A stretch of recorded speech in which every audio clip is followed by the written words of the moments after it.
Good evening, ladies and gentlemen. Welcome to the show, the award-winning Paul Brown Show. This evening, my guests, members of the Occupy Charlotte. How y'all doing? Good. Great. How are you Thank today? you for having us here. First, we're going to have Miss Scotty Wingfield, Dominique, Hi. Miss Della, Good to see you. and Iyande Alcala. Allende Alcala, yes, sir. Glad to be Call here. you again. Yeah, you can call me again. Glad to be here. Thank you for coming on the show and educating the community on Occupy Charlotte. Got some questions that we need to discuss the financial crisis that they had in 2008. That intervening events seem to have spurred the formation of Occupy movement. What do you see as the cause of this crisis?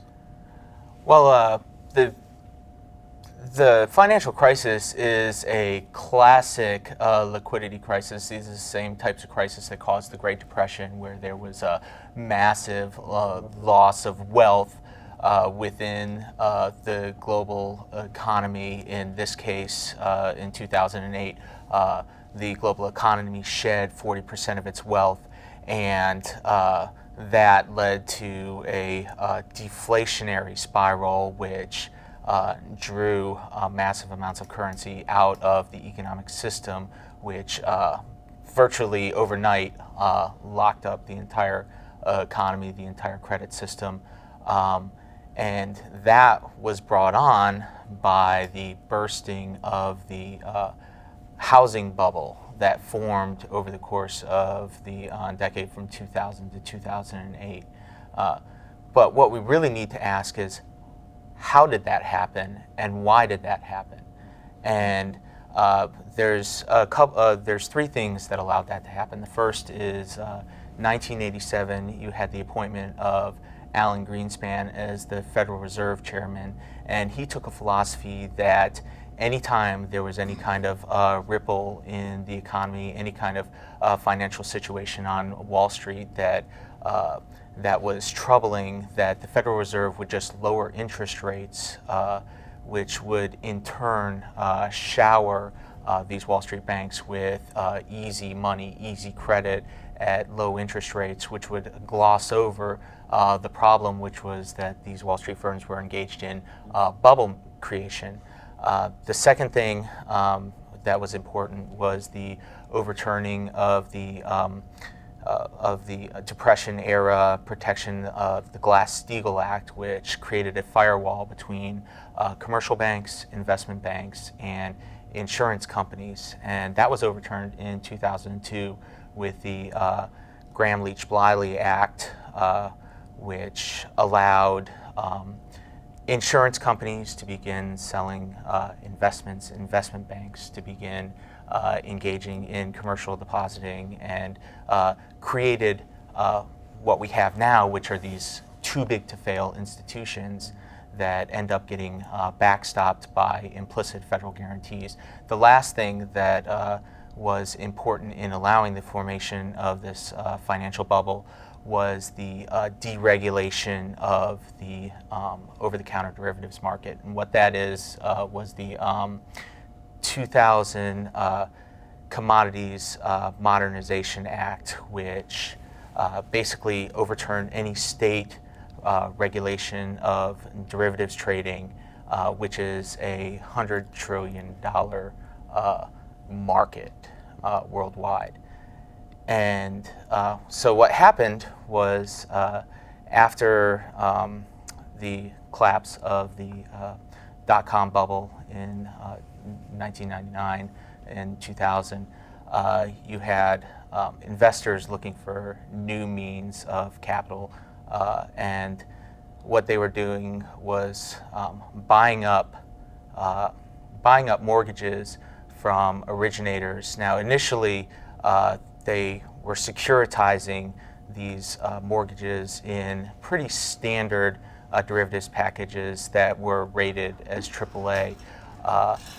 And they were relatively stable because at that point, people who were getting home loans were well-qualified home buyers.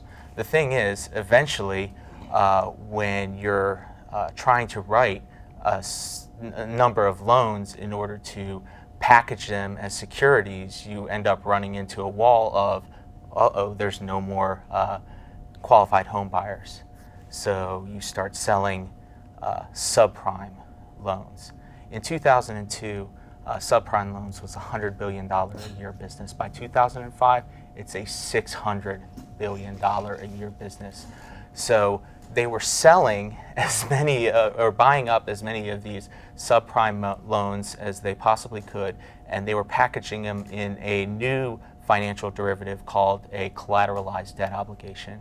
And what that is it's basically a box that you put, say, $1 billion or more worth of loans into, and they sell these loans as AAA rated securities based on a mathematical formula where you're betting on the percentage of individuals that are actually going to make their payment in a given month.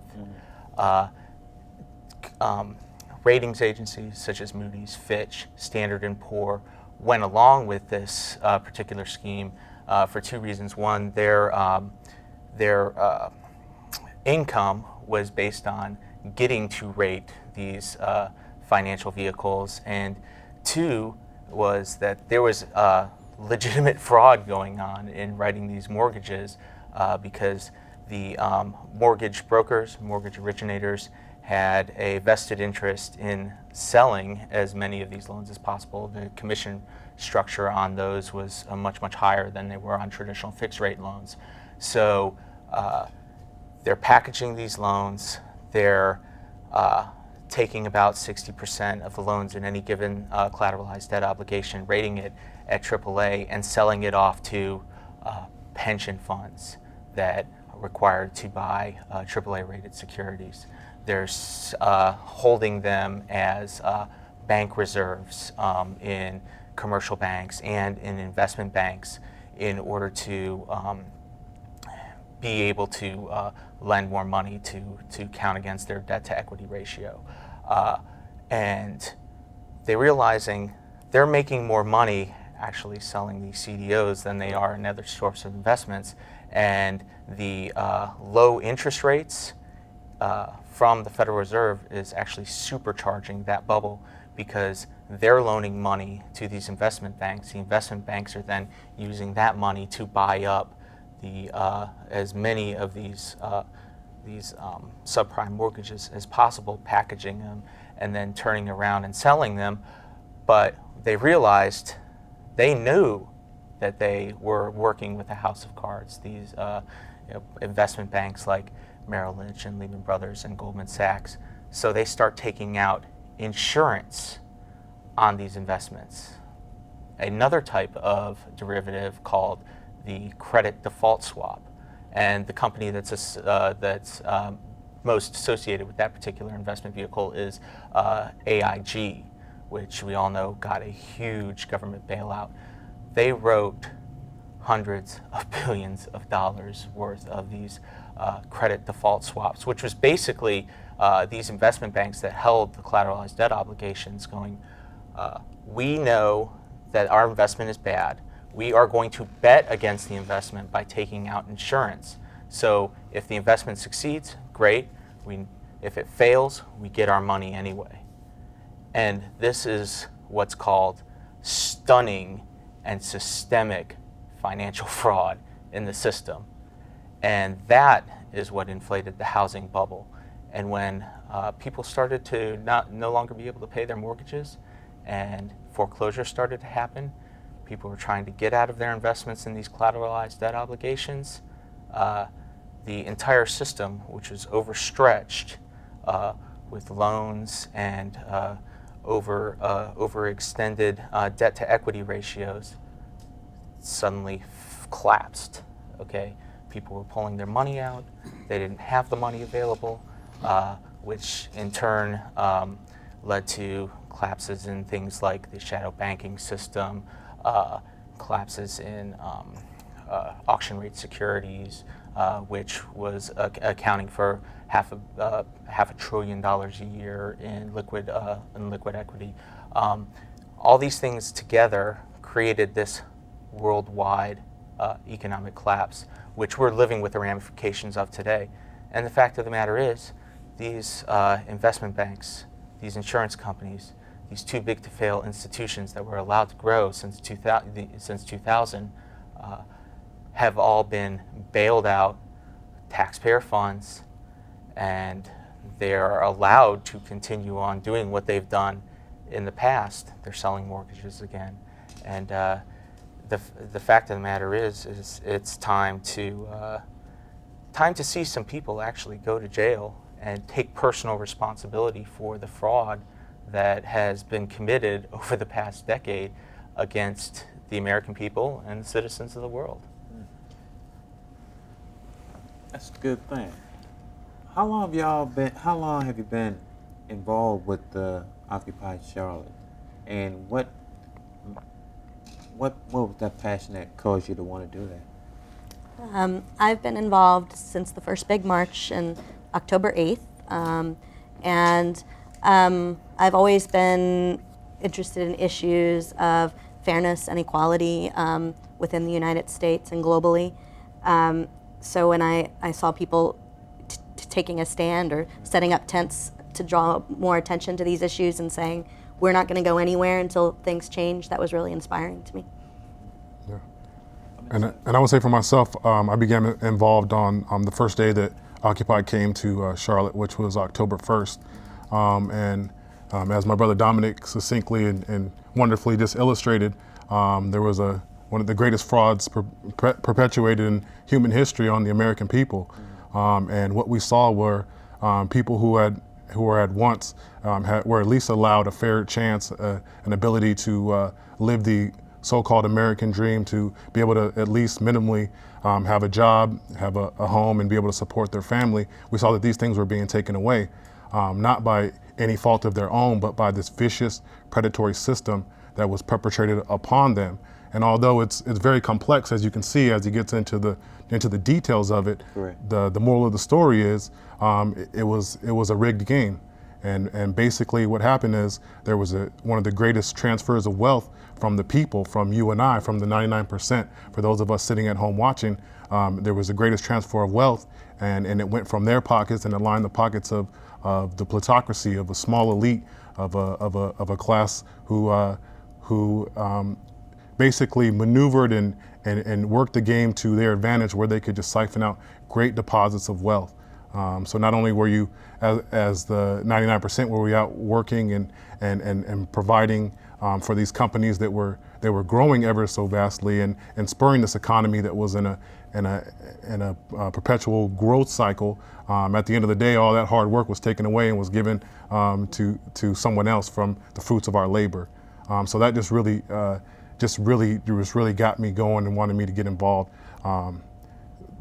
It's just a sad state of affairs that we've been placed in the middle of here. Yeah, it's just an issue of economic fairness across the board.